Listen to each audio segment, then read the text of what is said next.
Saludos, bienvenidos a la primera parte de la lección número 90 de nuestro curso de precálculo. En la lección anterior estábamos viendo el concepto de lo que es la amplitud de una función acotada. Recuerden que una función acotada es aquello cuyos valores en el alcance no suben, no son mayores de cierto número real fijo. Y a la vez no bajan los valores de esa función acotada en el alcance de cierto valor real fijo también. O sea que los valores de la función en el alcance están entre dos valores siempre, ¿ok? Y ese valor máximo al cual llega el valor de la función acotada en el alcance se llama la cota superior mínima, y el valor mínimo al cual llegan los valores del alcance de la función acotada se llama la cota inferior máxima. Y se define la amplitud de una función acotada como la mitad de la diferencia de la cota superior mínima menos la cota inferior máxima.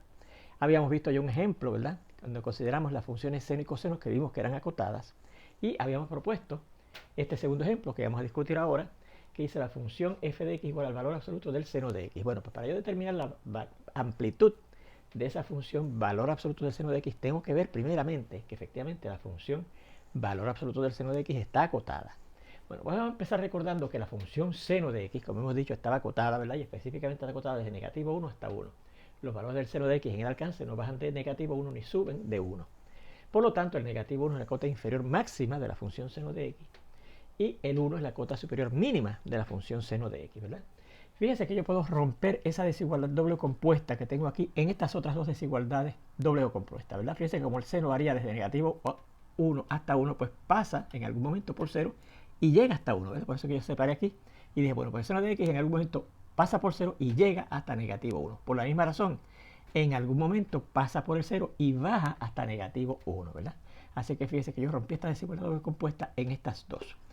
Bueno, pues si yo considero lo que dice 1, que el seno de x es menor o igual que 1 y que ambos son positivos, por una propiedad del valor absoluto que estudiamos desde el álgebra intermedia, decía, bueno, pues los valores absolutos comparan de la misma manera. O sea que el valor absoluto del seno de x, ¿verdad?, será menor o igual que el valor absoluto del 1, que dicho sea de paso es 1. Y claro, el valor absoluto del seno de x, el valor absoluto de cualquier número siempre es mayor o igual que 0. Así que fíjense que tenemos aquí que el valor absoluto del seno de x está entre 0 y 1 si el seno de x es positivo. Si considero el número 2, que fíjense que aquí entonces nos dicen que esos dos números son negativos o 0, ¿verdad? Porque negativo 1 claramente es negativo y entonces el seno de x lo estoy cogiendo a la izquierda del 0. Son negativos esos números. Por otra propiedad que también estudiamos en el álgebra intermedia, sus valores absolutos comparan en forma contraria.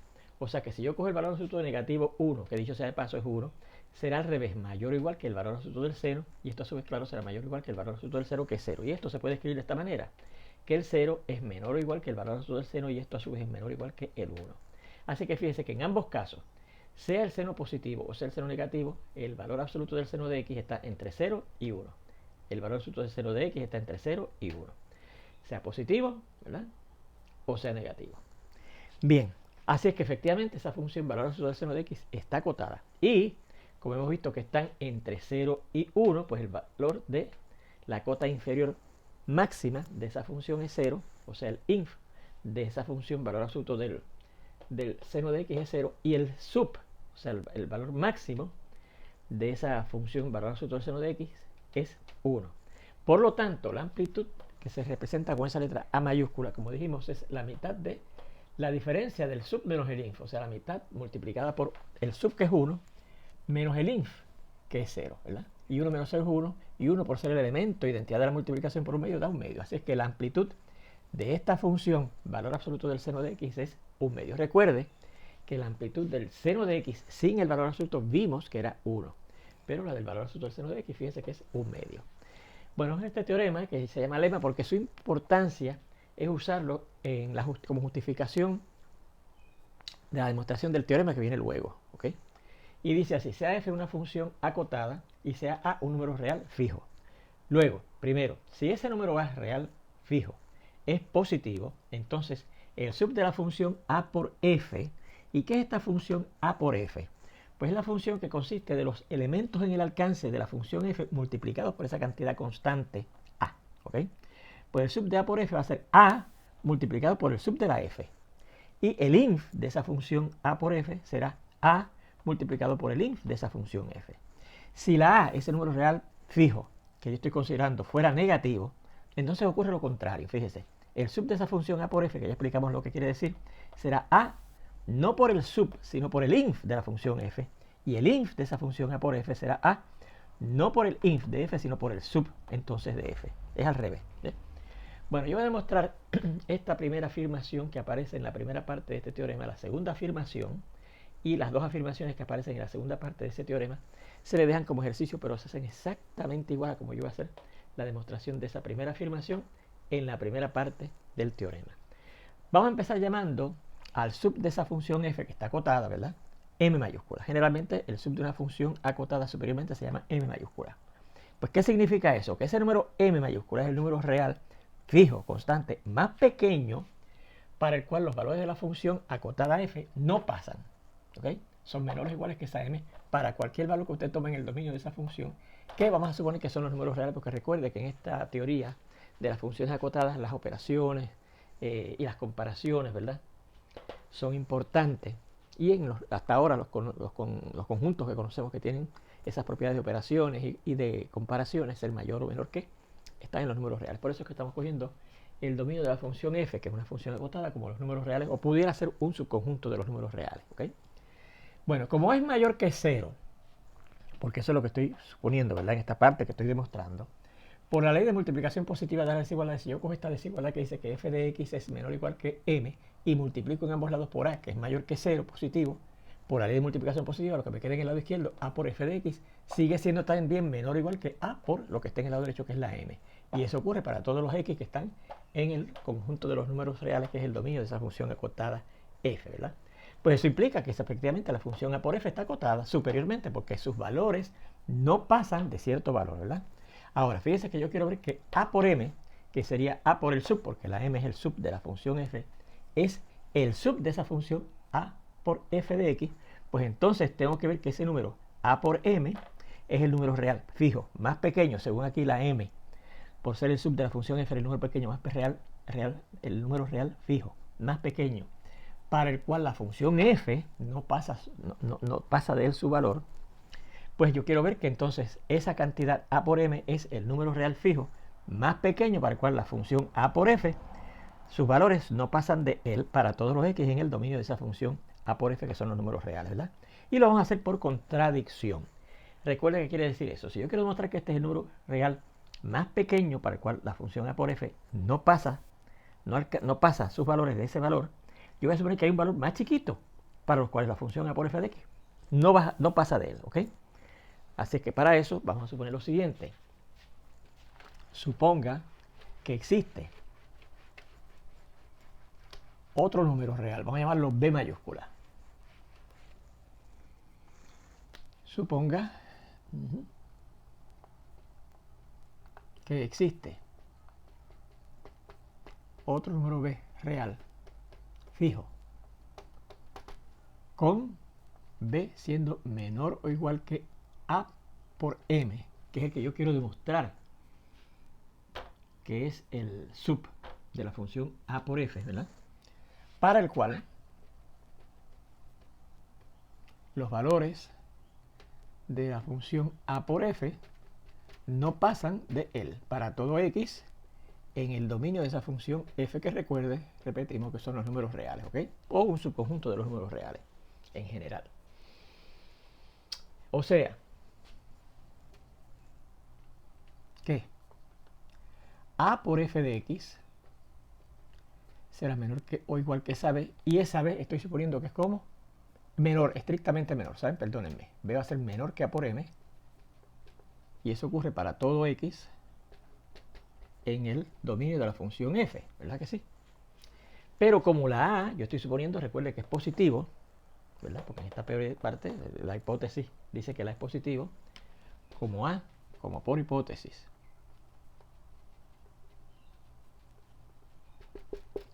la a es mayor que 0, entonces, por un teorema que vimos desde el álgebra elemental, cuando un número es positivo, su recíproco también es positivo.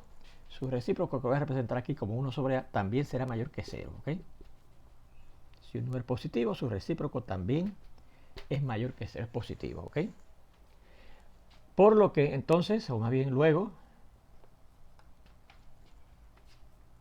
por la ley de multiplicación positiva de las desigualdades otra vez, porque recuerde que ya habíamos usado anteriormente en esta misma demostración, ¿verdad?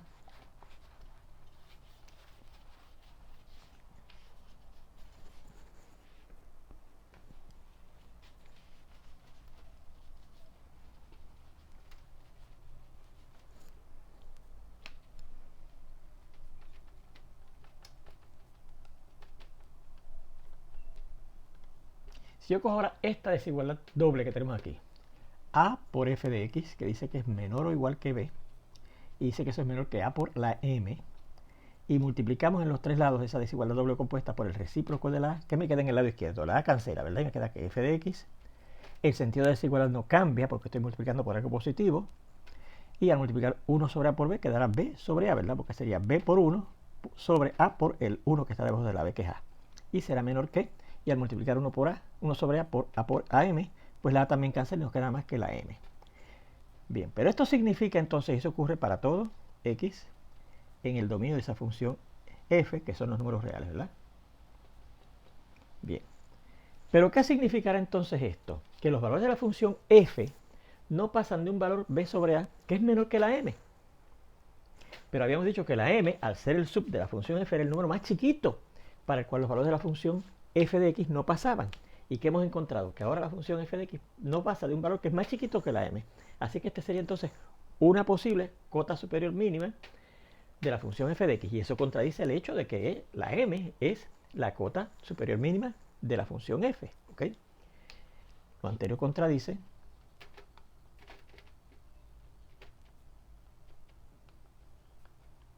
que m es el sub de la función f. Así es que, ¿qué me llevó a esa contradicción? El suponer que existía un número b real fijo más chiquito que a por m, para el cual la función a por f de x no pasaba de ese número b. Por lo tanto, a por m tiene que ser el número más chiquito para el cual la función a por f de x no pasa, no supera sus valores, ¿ok?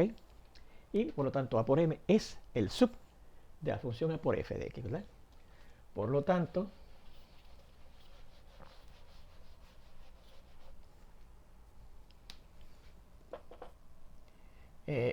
a por m, que es a por el sub de f, ¿verdad? A por la m, que es el sub de f, es el sub de la función a por f. Y eso es lo primero que queríamos demostrar aquí, ¿verdad? Que a por el sub de a por f es a por el sub de f, ¿ok?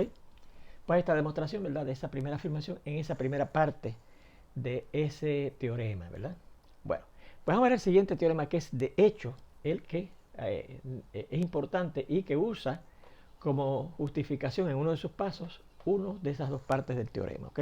De este teorema que acabamos de demostrar aquí, por lo menos esa partecita, ¿verdad? Las demás las pueden hacer ustedes siguiendo exactamente el mismo análisis. Claro, recuerden que van a aparecer unos números negativos, ¿verdad? Porque existe la posibilidad que la A sea negativa y no se ha ido. Habrá que usar la ley de multiplicación negativa de las desigualdades, en donde se cambia el sentido de la desigualdad, etcétera, ¿ok? Pero eso se lo dejamos a ustedes como problemitas de asignación, de práctica. Bien, vamos a hacer este teorema que dice lo siguiente. Sea f una función acotada y sea a un número real fijo. Vamos a ver. Ah, no, perdón. Esto es específicamente. Eso no es para una función en general. Esto es para las funciones siguientes. Vamos a empezar considerando un número a real fijo.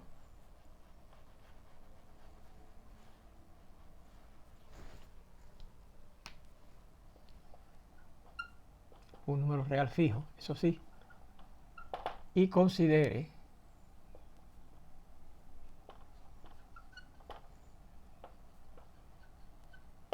las funciones f de x igual a por el seno de x y g de x igual a por el coseno de x. ¿Okay? Dicho sea de paso, muchos estudiantes tienen la siguiente confusión en este punto. Cuando yo hablo del seno de x, piensan que esta x es la abscisa del punto trigonométrico que corresponde a un número real t. No, esta x aquí la estoy usando porque estoy hablando de una función de x, ¿verdad? Que generalmente usted usa la variable x como una variable independiente de una función, correspondería al número t, ¿sabes? No quiere decir que estoy buscando el seno de la abscisa del punto trigonométrico de p de t, ¿ok? Es como si fuera f de t igual a seno de t, igual a que aquí g de t es igual a por el coseno de t, ¿ok? Bien, entonces, la amplitud de esas dos funciones es el valor absoluto de ese número a real, que fíjense que puede ser por real positivo o negativo, no dice que sea positivo o negativo, ¿verdad? Puede ser real positivo, puede ser real negativo, ¿ok? Vamos a ver la prueba de ese teorema. Va a haber dos casos precisamente. El caso 1, cuando ese número a real fijo, cuando ese número a real fijo del que nos habla el teorema sea positivo. Y después veremos el caso cuando la a sea negativo, ¿verdad? Yo voy a hacer el caso para la función f de x igual a por el seno de x, ¿ok? Veremos el caso para la función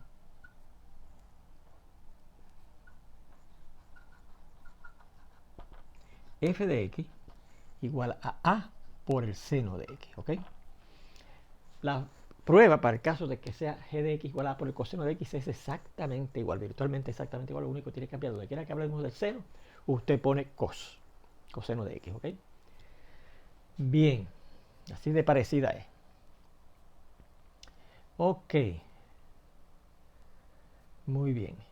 Como el sub, ¿verdad? Ajá, muy bien. Como, el sub de la función seno de x es 1, ¿verdad que sí? Entonces,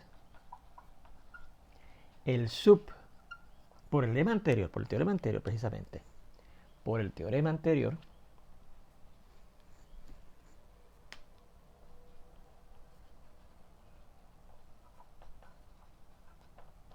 el sub de la función a por el seno de x es a por el sub del seno, que recuerde que es a por 1, ¿verdad? Porque el sub del seno es 1, y eso da a, ¿ok? Bien. Muy bien.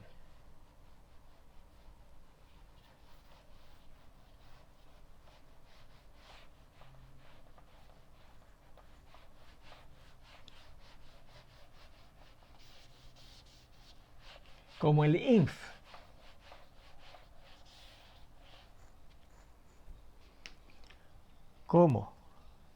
inf de la función seno de x es negativo 1, entonces, por el teorema anterior otra vez,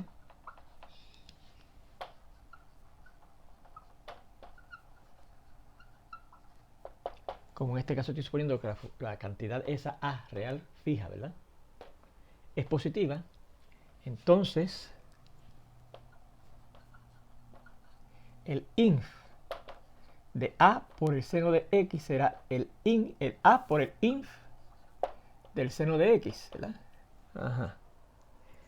Y eso sería entonces a por el inf del seno de x que acabamos de establecer aquí, y recordar que es negativo 1, ¿verdad que sí? Y a por negativo 1 da negativo a, ¿ok? Bien. Bien. Ok. Luego, si a es mayor que 0, ¿cuál será la amplitud entonces de la función a por el seno de x? ¿Ok? Pues será la cota superior mínima de a por el seno de x que encontramos que era ¿quién? La cota superior mínima de a por el seno de x que encontramos que era a. Perdón, y sería la mitad de un medio por la cota superior mínima de la función a seno de x, que por aquí dice que la sub de la a seno de x, mírenlo por aquí, el sub de la a seno de x es a, ¿verdad? Menos, por definición es, ¿verdad?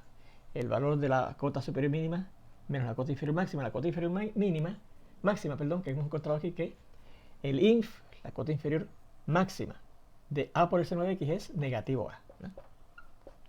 Y eso sería la mitad de a, y restar negativo a es lo mismo que sumar a por la equivalencia de la resta, o sea, será 1/2 por, y a más a es 2a, y aquí si yo asocio 1/2 por 2, estoy multiplicando el número por su recíproco, es 1 por a, que da a, ¿ok? Bien. Ok. Pues vamos a ver el caso 2. Cuando la a es el número real fijo, por el cual yo voy a multiplicar el seno de x y el coseno de x, ¿verdad? Es negativo, ¿ok? Es negativo. Veremos, cómo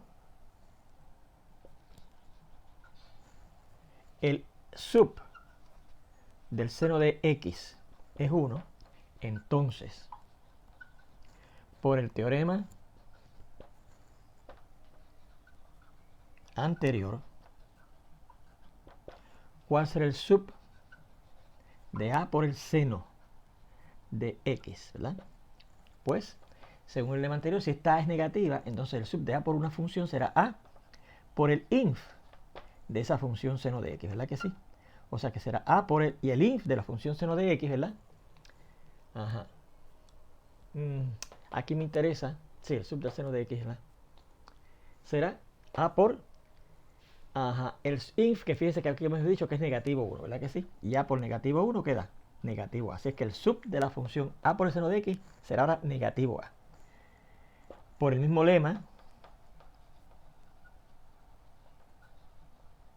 anterior, como la es negativa, ¿verdad? ¿Cuál será entonces el inf de la función a por el seno de x? Pues será a por el sub de la función seno de x. O sea, a por, y encontramos por aquí que el sub del seno de x, ¿verdad? Era 1. A por 1. Así que eso será el inf de la a por 1, que es a, perdón. Eso era el inf de la función a por el seno de x, ¿verdad que sí? Bueno, pues entonces, ¿cuál será la amplitud ahora de la función a por el seno de x cuando la a es negativa?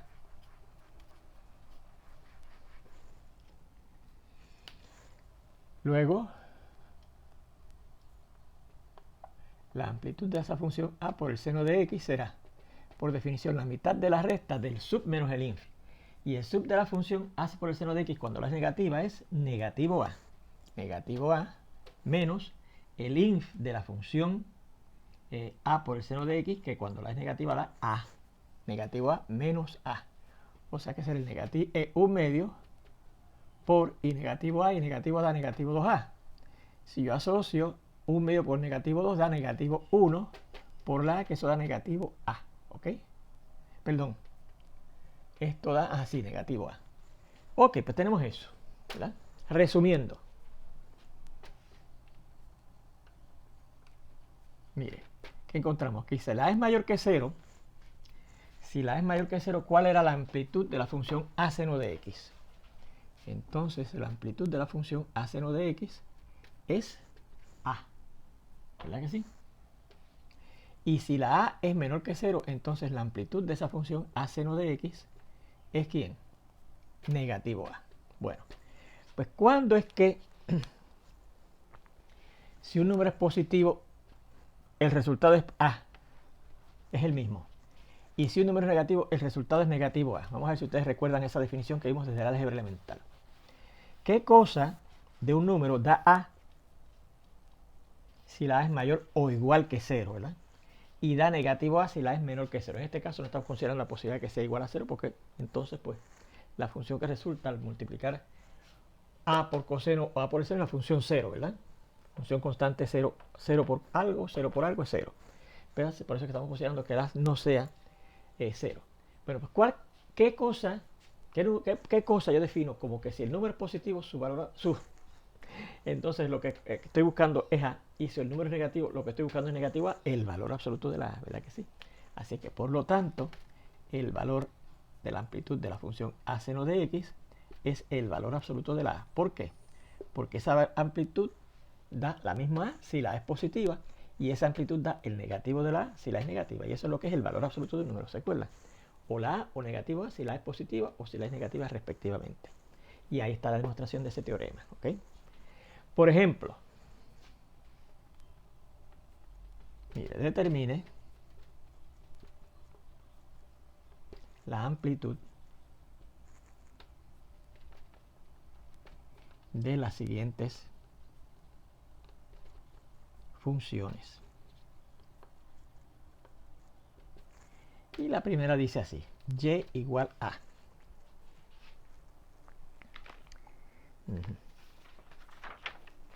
3 por el seno de x. 3 por el seno de x. ¿Okay? Bueno, pues la amplitud, según el teorema, es el valor absoluto de ese número que acompaña a la función al frente, a la función seno al frente o a la función coseno al frente. El valor absoluto de ese número 3. Y el valor absoluto del 3 es 3, ¿verdad? Y esta otra, y igual a negativo 1/4 por el coseno de 5x. ¿Okay? Bueno, fíjense que aquí, distinto acá, hay dos coeficientes, el negativo 1/4 que está frente al coseno y el 5 que está frente a la x. Recuerde que ya vimos que estos coeficientes que acompañan a la x, cuando tenemos una función, ¿verdad?, periódica, lo que hacen es que afectan el periodo. Pero estos números que están al frente lo que afectan es la amplitud de la función periódica. Así es que nos olvidamos de este coeficiente y nos concentramos ahora en este, ¿verdad? Recuerde que cuando yo tenía una cosa así, estaba buscando el periodo, me olvidaba de este y me preocupaba por este, ¿verdad? Ahora, como estoy buscando la amplitud, me olvido de este y me preocupo por este, ¿verdad? La amplitud será el valor absoluto de ese coeficiente que está al frente del coseno, que es negativo 1/4, y su valor absoluto es 1/4. Así que la amplitud de esa función periódica es 1/4. ¿Ok?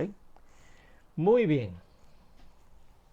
Bueno, pues con esto terminamos este artículo de acotamientos y amplitudes de funciones, claro, acotadas superiormente o inferiormente. Vamos a ver un tercer ejemplo antes de terminar, perdónenme. Vamos a coger esta función. Mire, y igual a negativo 3x cuadrado más 2x menos 1, ¿ok? Es una función cuadrática, ¿verdad que sí? Recuerde que las amplitudes se definen para funciones acotadas. Y vimos que las funciones cuadráticas podían ser que estuvieran acotadas superiormente o acotadas inferiormente, pero no las dos.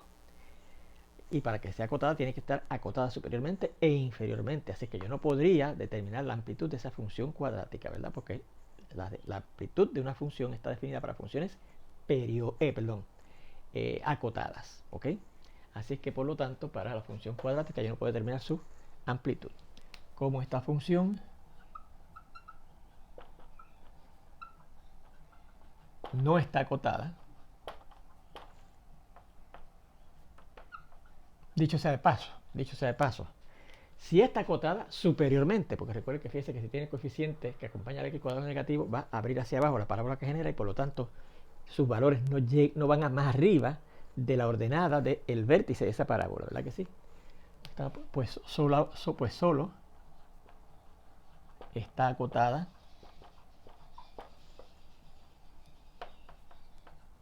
superiormente, y para estar acotada tiene que estar acotada superiormente e inferiormente. Su amplitud no está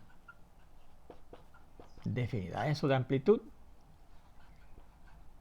se limita a funciones que estén acotadas superiormente e inferiormente.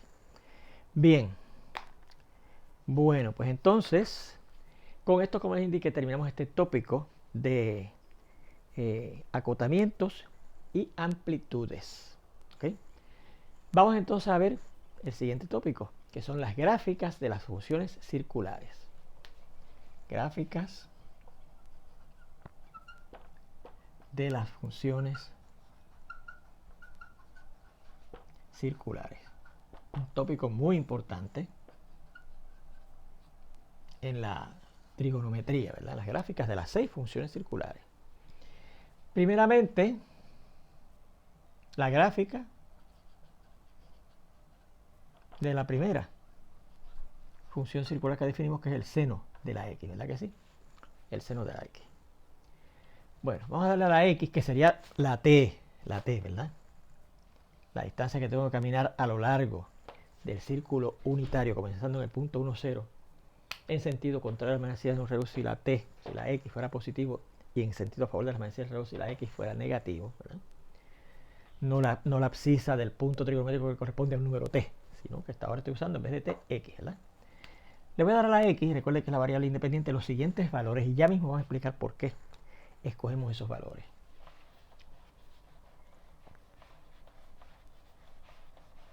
Estos que están aquí. O más bien se los vamos a dar ahora, y posiblemente en la siguiente, la segunda parte de esta lección, les explicaremos por qué escogemos esos valores, ¿ok? Empezamos con el 0, seguimos con el pi sextos, luego con el pi tercios, luego con el pi medio, luego con el 2 pi tercios, luego con el 5 pi sextos, luego con el 3 pi medios, luego con el 4 pi tercios, luego con el 7 pi sextos. Déjame ver si estoy bien. No, falso. Aquí viene pi. Aquí viene pi. Luego viene el 3pi sobre 2. Luego viene el... no, viene aquí, es al revés. 7 pi sextos, 5 pi tercios, ¿ok? Y aquí sería... perdón, 4 pi tercios aquí. 5 pi tercios, 11 pi sextos y 2 pi.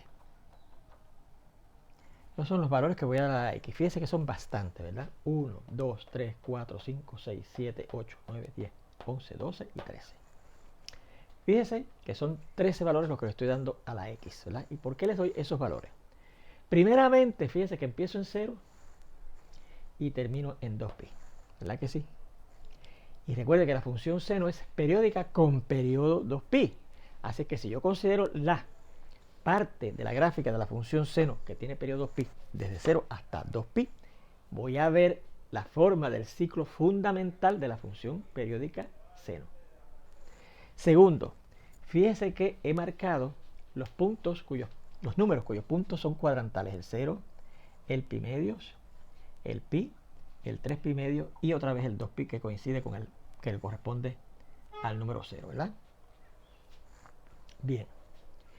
Y luego, fíjense que estos valores que están aquí están en el cuadrante 1, sus puntos trigonométricos. Estos puntos que están aquí, estos números que están aquí, sus puntos trigonométricos están en el cuadrante 2. Estos números que están aquí, sus puntos trigonométricos están en el cuadrante 13. Y estos números que están aquí, sus puntos trigonométricos están en el cuadrante 4. O sea que también tenemos ahí números cuyos puntos trigonométricos están en alguno de los 4 cuadrantes, en el primero, en el segundo, en el tercero o en el cuarto, ¿verdad? Y la razón más importante se la vamos a mencionar cuando veamos la segunda parte de esta lección, donde espero verlos ya mismo, claro, y también les voy a enumerar esas razones de por qué hemos escogido esos valores, que ya les he dicho, más la más importante, que es la que nos falta, que tenemos que analizar un poquito para que usted vea que ocurre eso que les voy a decir, ¿ok? Bueno, pues hasta aquí tenemos la primera parte de esta lección número 90. Los espero ya prontito en la segunda parte. Hasta entonces.